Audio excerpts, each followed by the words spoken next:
के लोग होते हैं दुनिया में। एक वो जो छोटी सी भी प्रॉब्लम आने पर डर जाते हैं, घबरा जाते हैं, दुखी हो जाते हैं। और दूसरे वो चाहे कितनी भी बड़ी मुश्किलें उनकी जिंदगी में आ जाएं, लेकिन वो हमेशा खुश रहते हैं, हर प्रॉब्लम में खुद को संभाल लेते हैं।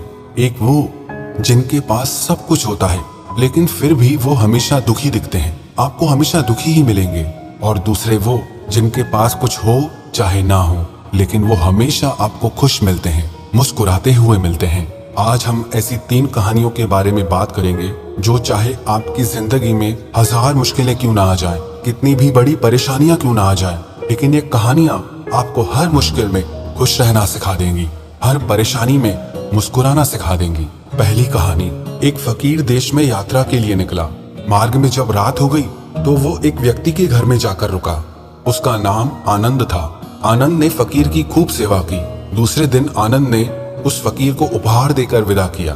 फकीर आनंद की सेवा से बहुत खुश हो गया था और उसे दुआएं देने लगा, भगवान करे तू दिनों दिन बढ़ता ही रहे। फकीर की इस बात को सुनकर आनंद हंसने लगा और बोला, अरे फकीर, जो भी है ये भी नहीं रहने वाला। फकीर आनंद की तरफ देखता रह गया और वहां से चला गया। कुछ वर्षों के बाद फकीर फिर आनंद के घर आया और देखा कि उसका सारा धन, सारी संपत्ति, सब कुछ खत्म हो चुका है। पता चला अब आनंद गांव के किसी बड़े जमींदार के घर में नौकरी करता है। वो फकीर आनंद से मिलने गया, लेकिन आनंद ने अभाव में भी उस फकीर का स्वागत किया। झोपड़ी में फटी चटाई पर उसे बिठाया और खाने के लिए जो उसके पास सूखी रोटी थी वो फकीर को दे दी। दूसरे दिन जाते समय फकीर की आंखों में आंसू थे। फकीर कहने लगा, हे भगवान, ये तूने क्या किया? आनंद फिर हंसा और कहने लगा, अरे फकीर, तू क्यों दुखी हो रहा है? ईश्वर हमें जिस हाल में भी रखे, हमें खुश रहना चाहिए, उसे धन्यवाद देना चाहिए। समय सदा बदलता रहता है और सुनो, ये भी नहीं रहने वाला। फकीर सोचने लगा, मैं तो केवल भेष से फकीर हूँ, लेकिन सच्चा फकीर तो तू है आनंद। कुछ वर्षों के बाद फकीर फिर यात्रा पर निकला और आनंद से मिला तो देखकर हैरान रह गया। आनंद अब तो जमींदारों का भी जमींदार बन गया है। उसे मालूम हुआ कि जिस जमींदार के यहाँ आनंद नौकरी करता था उसकी कोई संतान नहीं थी। मरते समय उस जमींदार ने अपनी सारी जायदाद आनंद को दे दी। फकीर बहुत खुश हो गया। उसने आनंद से कहा, अच्छा हुआ वो जमाना गुजर गया, भगवान करे अब तू ऐसा ही बना रहे। ये सुनकर आनंद फिर हंसने लगा और कहने लगा, फकीर, अभी भी तेरी नादानी बनी ही हुई है। फकीर ने पूछा, क्या ये भी नहीं रहने वाला? आनंद ने उत्तर दिया, हाँ, या तो ये चला जाएगा या फिर इसको अपना मानने वाला ही चला जाएगा। यहाँ पे कुछ भी हमेशा रहने वाला है ही नहीं।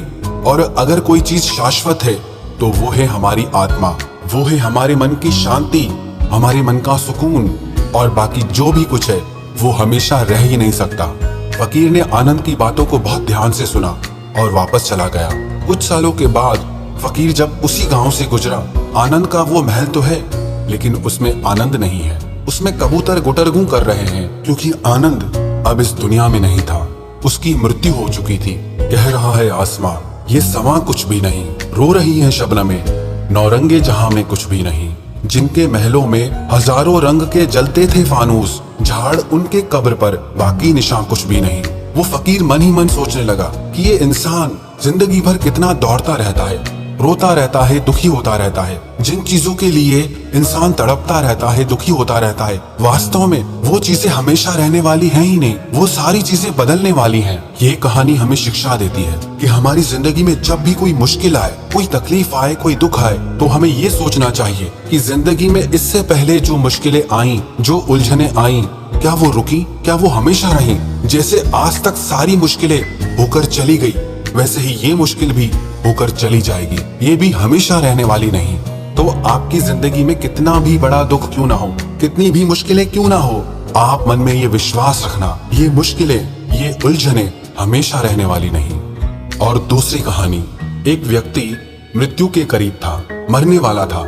उसने अपने बेटे को चांदी के सिक्कों से भरा हुआ एक थैला दिया और अपने पुत्र को बताया, जब भी इस थैले से चांदी के सिक्के खत्म हो जाएं, तो जो मैं तुम्हें एक प्रार्थना बताता हूँ उसे दोहराने से चांदी के सिक्के फिर से भरने लग जाएंगे। उसने अपने बेटे के कान में 4 शब्दों की प्रार्थना कही और वो मर गया।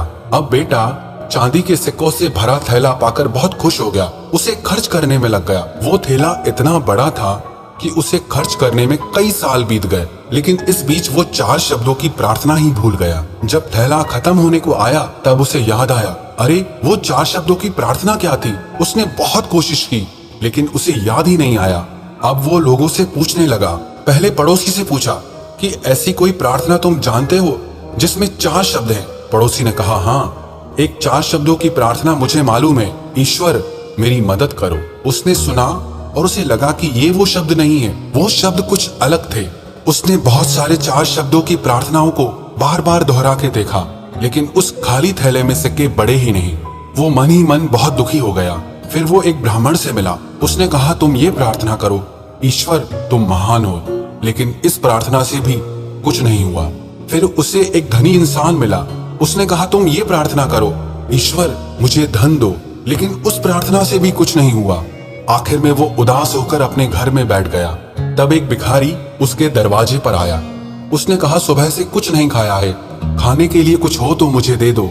उस लड़के ने बचा हुआ खाना भिखारी को दे दिया।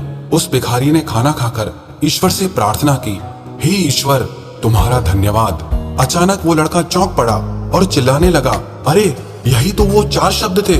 उसके वो 4 शब्द दोहराने से हे ईश्वर तुम्हारा धन्यवाद, उसका खाली थैला चांदी के सिक्कों से वापस भर गया। ये कहानी भी हमारी जिंदगी से ही जुड़ी है। वो खाली थैला हमारी जिंदगी है और वो चांदी के सिक्के खुशियां हैं। जब तक हम अपनी जिंदगी में शिकायत करते रहते हैं, परेशान होते रहते हैं, तब तक हमारी जिंदगी के खाली थैले में वो खुशियों के सिक्के आते ही नहीं। लेकिन जब हम सारी शिकायतें भूलकर परमात्मा को दिल से धन्यवाद देते हैं, प्रकृति को दिल से धन्यवाद देते हैं, शुक्रिया अदा करते हैं, तो हमारी जिंदगी में भी खुशियों के सिक्के भर जाते हैं। याद रखना एक बात, जो इंसान हमेशा शिकायतों से भरा रहता है वो कभी खुश नहीं हो सकता, और जो इंसान हमेशा धन्यवाद के भाव से, हमेशा शुक्राने के भाव से भरा रहता है, वो इंसान आपको हमेशा खुश दिखेगा। उस इंसान की जिंदगी में आपको शांति और सुकून हमेशा दिखाई देगा। और तीसरी कहानी, एक चिड़िया ने एक खेत में अपना घोंसला बनाकर उसमें अंडे दिए।